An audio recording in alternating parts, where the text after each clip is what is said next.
National income by income method निकालने के लिए सबसे पहली चीज जो हमें चाहिए होती है that is compensation of employ.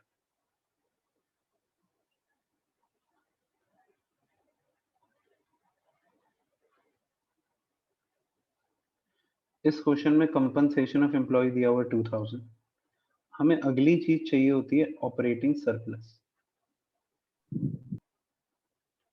और हमें क्वेश्चन में ऑपरेटिंग सरप्लस के लिए रेंट दिया हुआ है, हमारे को interest paid by production unit profit दिया हुआ है, प्रॉफिट दिया हुआ है, डिविडेंड दिया हुआ है। पर हम डिविडेंड नहीं लेंगे क्योंकि हमें प्रॉफिट दे दिया, तो प्रॉफिट का पार्ट होता है। तो बेसिकली सेकंड, थर्ड और फोर्थ इनको प्लस कर दें तो आ जाता है 2000। Mix income of self employed. अब क्वेश्चन में mix income of self employed दे रखा है 1500, तो 5500 हो गया हमारा एनडीपी एट एफसी। ओके, और हमें क्या चाहिए, एनएनपी एट एफसी। तो एनडीपीएफसी से एनएनपीएफसी जाने के लिए प्लस नफिया करेंगे। क्वेश्चन में नफिया दिया हुआ है, और दिया हुआ है net factor income to abroad 150, मतलब नफिया हो गया -150। टू अगर दिया होता तो हम साइन चेंज कर देते। तो एनएनपीएफसी हो गया हमारा 5350। ओके सर 2 डाउट है। बोलो बेटा। सर ये साइन आपने चेंज क्यों करा? बेटा net factor income to abroad दिया होता है ना, अगर टू दिया होता तो हम साइन बदल देते। हमें क्या चाहिए होता है, net factor income from abroad. हम पता करना चाहते हैं बाहर से कितना आया, तो ये कह रहे हैं बाहर से आया नहीं, बाहर गया है 150, तो मतलब फ्रॉम अब्रॉड नेगेटिव में -150। ओके।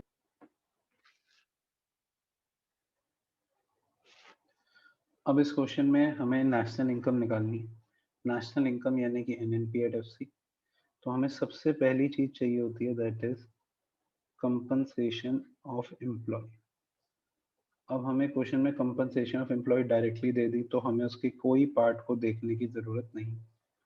अब जो भी पार्ट दिख रहे होंगे वो सिर्फ और सिर्फ धोखा होगा, हमें नहीं चाहिए। ऑपरेटिंग सरप्लस डायरेक्टली दे देते तो मजा आ जाता, पर इन्होंने दिया हुआ है रेंट, इंटरेस्ट। रेंट दे रखा है 80। अगर इंटरेस्ट सिर्फ ऐसे लिखा है तो तुम्हें इसको कोई जस्टिफाई करने की जरूरत नहीं। प्रॉफिट दिया हुआ है, रॉयल्टी दी नहीं हुई। 210, अगर प्रॉफिट पूरा मिल गया उसके पार्ट्स को छोड़ो ना, ना डिविडेंड ना टैक्स, कुछ भी नहीं करना तुम। 310, 390। Mixed income of self employed दी हुई है क्वेश्चन में छठे नंबर पे, कितनी, 250। सबको प्लस कर दो, 890, 940, 1140।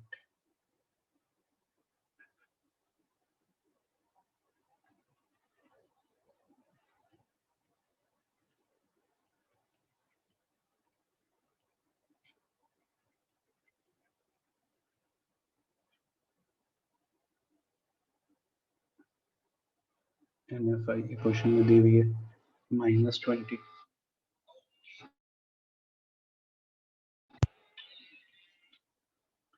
तो ये हो गया 1120। Got it. सबसे पहली चीज हमें चाहिए compensation of employ.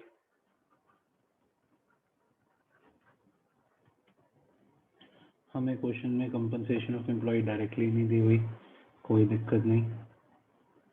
Wages and salary दी हुई है 600। फिर employer contribution toward social security scheme दिया हुआ है 40। तो कंपनसेशन ऑफ एम्प्लॉय हो गया 640। ऑपरेटिंग सरप्लस निकाल लेंगे ऑपरेटिंग सरप्लस भी। ऑपरेटिंग सरप्लस के लिए हमें रेंट दिया हुआ है, इंटरेस्ट पेड बाय फर्म लेंगे, interest paid by household नहीं लेंगे। इंटरेस्ट पेड बाय फर्म लेंगे, interest paid by household नहीं लेंगे। Interest paid to household ले सकते हैं, मतलब वो फर्म नहीं दिया। बाय और टू का मतलब समझ रहे हो ना, हाउस होल्ड अगर कोई इंटरेस्ट देगा नहीं लेंगे।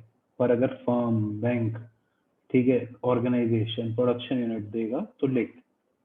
रेंट दिया हुआ है क्वेश्चन में 7वें नंबर पे 70, इंटरेस्ट बाय फर्म छठे नंबर पे 150, प्रॉफिट ढूंढते हैं, रॉयल्टी दी हुई है क्वेश्चन में 8वें नंबर पे 30, प्रॉफिट डायरेक्टली दे देता तो मजा ही आ जाता, पर पार्ट दिए में सबसे पहले प्रॉफिट में से क्या देते हैं, corporate profit tax,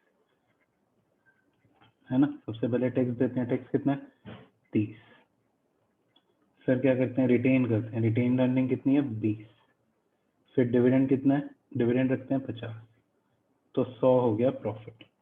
operating surplus कितना हो गया, 220, 250, 350। मिक्स इनकम दिया नहीं हुआ, इन्हें प्लस कर दो, 990 आ गया, एनडीपी एट एफसी जो हमें निकालना था। Got it?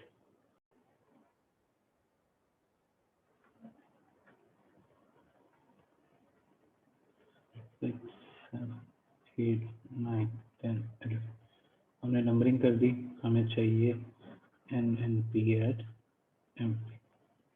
सबसे पहली चीज हमें क्या चाहिए, compensation of employ. Compensation of employ directly दे देता तो बहुत अच्छी बात होती, बल्कि अगर नहीं, मैं डायरेक्टली नहीं दूंगा, कोई दिक्कत नहीं। वेजेस एंड सैलरी और employer contribution towards social security scheme 1100, compensation of employ. Operating surplus directly नहीं दिया हुआ, रेंट दिया हुआ छठे नंबर पे 300, इंटरेस्ट दिया हुआ 11वें नंबर पे 400, रॉयल्टी तो दिख नहीं रहा, प्रॉफिट दिख रहा है, कैसे, प्रॉफिट के 3 पार्ट साथ में उठा के दे दिए, 310, 1010। क्वेश्चन में mixed income of self employed है? नहीं।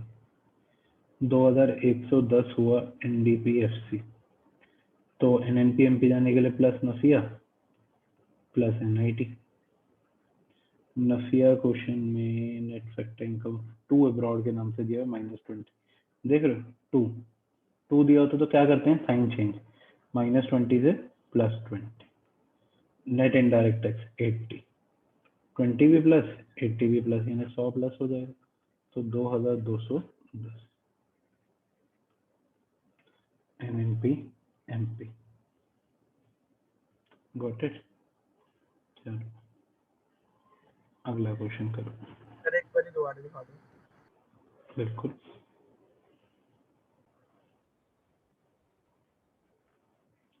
अब देखो इसमें हमें निकालना क्या है, एनडीपी एट एमपी। हम सबसे पहले क्या लेंगे, compensation of employ. Compensation of employ निकालने के लिए wages and salary, wages and salary हमारे को 5000 दी हुई है। Social security contribution by employ नहीं लेते, बाय एम्प्लॉयर लेते हैं, एम्प्लॉयर दिया नहीं हुआ तो यही 5000 compensation of employ. Operating surplus, operating surplus निकालने के लिए हमें रेंट एंड रॉयल्टी 30 नंबर पर दे रखी थी 700, हमें इंटरेस्ट बाय हाउस होल्ड लेना 600। अगर ये interest paid by house hold होता तो नहीं लेते, दोबारा कह रहा हूँ मैं। प्रॉफिट छठे नंबर पे 1200, तो 2500 ये हो गया, और mixed income of self employed 8000 दे रखी, तो 15500 हमारा एनडीपी एफसी हो गया। ये हमसे कह रहे हैं कि एनडीपी एमपी निकालो, यानी कि प्लस एनआईटी। एनआईटी क्वेश्चन में 5वें नंबर पे 850 दे रखी है, तो 16350। ओके, सर हमने एम्प्लॉयर कंट्रीब्यूशन क्यों नहीं लिया? क्योंकि फॉर्मूले में एम्प्लॉयर कंट्रीब्यूशन होता है, एम्प्लॉय का कंट्रीब्यूशन वेजेस एंड सैलरी के अंदर होता ही है। फॉर्मूला ध्यान से देखो, एम्प्लॉयर लिखा है, एम्प्लॉय नहीं होता। Social security contribution by employer आता है। ठीक है। तो सर एम्प्लॉयर और एम्प्लॉय में क्या फर्क होगा? एम्प्लॉयर बेटा मालिक, एम्प्लॉय मतलब नौकर। Okay okay, employer is the one who appoints employees. Yes, employee is who is doing the job, employer who is providing giving the job.